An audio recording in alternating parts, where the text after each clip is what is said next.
Hi, eu sou o Teacher Júlio da English Bay e nesse vídeo eu vou te ensinar as estruturas de todas condicionais em inglês. Começando pela Zero Conditional. A condicional de tipo zero é geralmente usada para falar de verdades ou hábitos gerais e ainda também fatos científicos, leis da natureza com causa e efeito. A gente vai ver um exemplo de cada e o mais importante é você prestar atenção nas estruturas, memorizar os tempos verbais que são usados em cada uma das condicionais. Toda frase condicional ela é formada por duas orações, duas partes. A parte da condição, que vem com a palavra if, significa se, if. Então, se algo acontecer, essa é a condição. Por exemplo, se você esquenta o gelo, if you heat ice, ele derrete.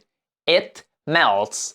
If you heat ice, it melts. Veja que na condicional zero, ambos os verbos, em ambas as partes ali, o verbo está no present simple, no presente simples. Se você esquenta, if you heat, ele derrete.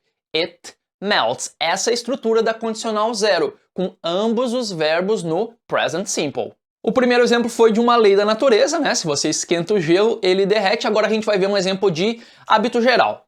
Se eu estou cansado, if I am tired, eu bebo café. I drink coffee. If I am tired, I drink coffee. A condicional do tipo zero é sempre usada nesses casos, né? De verdades gerais, hábitos gerais. Se meu cachorro vê a coleira, if my dog sees the leash, ele fica animado. It gets excited. If my dog sees the leash, it gets excited. Lembra da estrutura? Na condicional zero, ambos os verbos, né, em ambas as partes, vai vir no present simple. Vamos agora para a primeira condicional, mas antes deixa eu te lembrar de baixar o aplicativo da nossa escola para seguir aprendendo. O curso no app é completo, dividido em 6 módulos, do iniciante ao avançado. O link para você baixar está na descrição, depois de assistir o vídeo, baixa então para continuar aprendendo. A primeira condicional, first conditional, tem a estrutura até parecida com a zero. O verbo da parte da condição, a parte com o if, também vai vir no present simple. Mas no português é o nosso futuro do subjuntivo. Por exemplo, se eu perder o ônibus, if I miss the bus, qual será a consequência? Aqui a consequência vai vir no futuro com will. Eu vou me atrasar. I will be late. Se eu perder o ônibus, if I miss the bus, eu vou me atrasar. I will be late. A first conditional é usada para falar de situações reais, possíveis ou até prováveis, né, no futuro. Algo vai acontecer se uma determinada condição for atendida. Né? Se eu perder o ônibus, eu vou me atrasar. If I miss the bus, I will be late. É uma possibilidade, mas não uma certeza absoluta. Se chover amanhã, nós vamos cancelar o piquenique. If it rains tomorrow, we will cancel the picnic. É interessante que nas frases condicionais a ordem nunca importa, eu posso inverter e dizer, né, nós vamos cancelar o piquenique se chover amanhã. We will cancel the picnic if it rains tomorrow. O que você não pode fazer, e é um erro bem comum, cuida, é querer botar o will na parte da condição. Um erro bem comum é dizer, por exemplo, esse exemplo da chuva, if it will rain. Não. O will ele é usado na primeira condicional para falar do resultado, da consequência. A parte da condição no presente simples, se chover, if it rains tomorrow, e aí sim, nós vamos cancelar. Aí o futuro, we will cancel the picnic. Só você memorizar bem a estrutura, não misturar, que você vai se dar bem. Último exemplo, se você não estudar, você não vai passar no exame.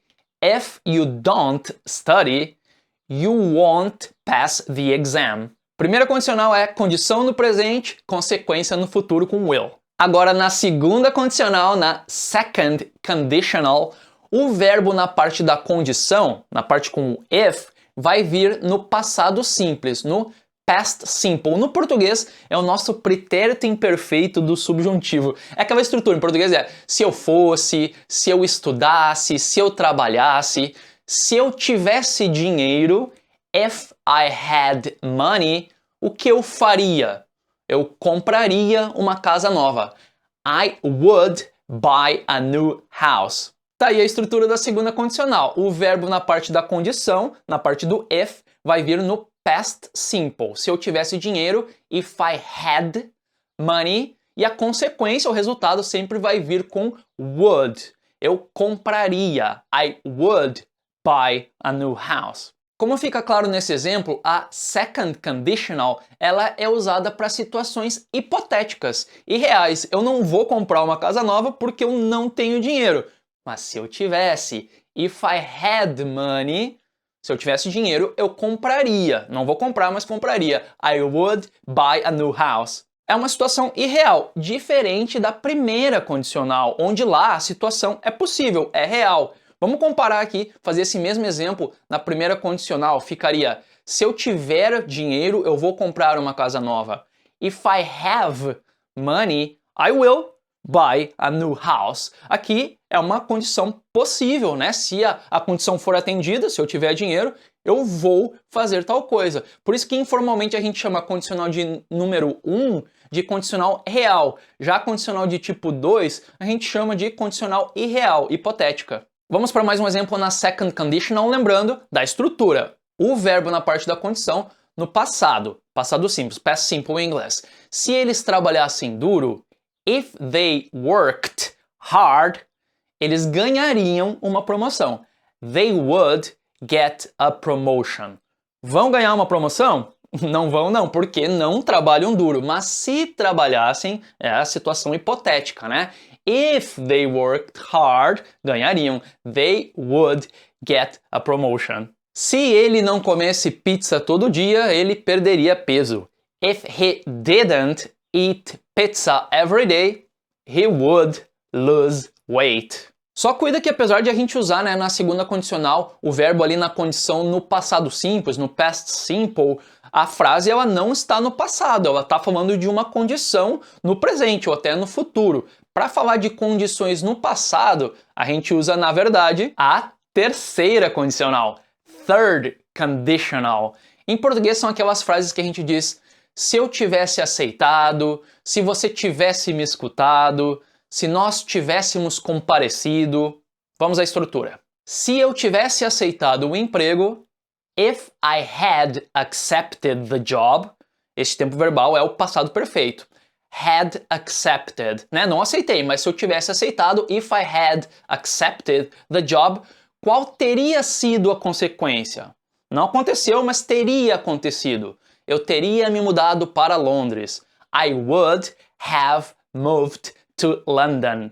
If I had accepted the job, I would have moved to London. A condicional de tipo 3 é a que tem realmente a estrutura mais avançada, né? Tem várias partezinhas ali, mas é só você memorizar bem, praticar, não misturar as bolas, né? É seguir a fórmula. E a fórmula é a seguinte. A parte da condição sempre vai vir no past perfect, se eu tivesse aceitado, if I had accepted, né? No passado perfeito em inglês sempre vai ter o had, seguido do verbo principal no particípio, e aí a consequência, né, o que teria acontecido, eu teria me mudado para Londres, I would have moved to London, sempre vai ter o would have, mais o verbo principal também no particípio.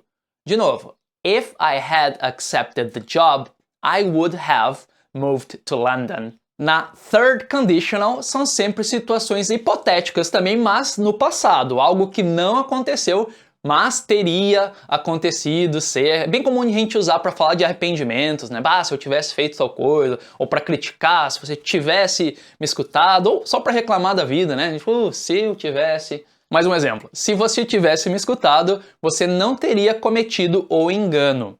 If you had listened to me, you wouldn't have made the mistake.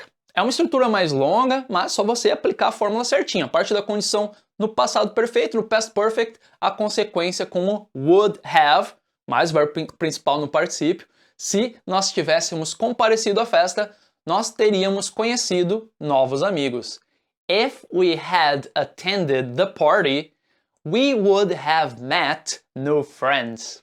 E é isso aí, sabendo então essas 4 estruturas das condicionais, você vai conseguir falar sobre um monte de coisa nova. Tem sempre os pormenores também, algumas exceções que eu resolvi não incluir aqui nesse vídeo. Pode haver variações das estruturas aqui que você aprendeu, mas são casos mais raros. Então, para não confundir, foca mesmo na estrutura, na formulazinha ali, que basta você memorizar bem e aplicá-la. Se você quer ir mais a fundo nesse assunto, basta você baixar o nosso aplicativo através do link na descrição do vídeo e lá você vai ter o curso completo, vai poder praticar ainda mais aí todas essas estruturas das condicionais. Deixa o like se você curtiu, se inscreve no nosso canal e eu te vejo na próxima. See you next time!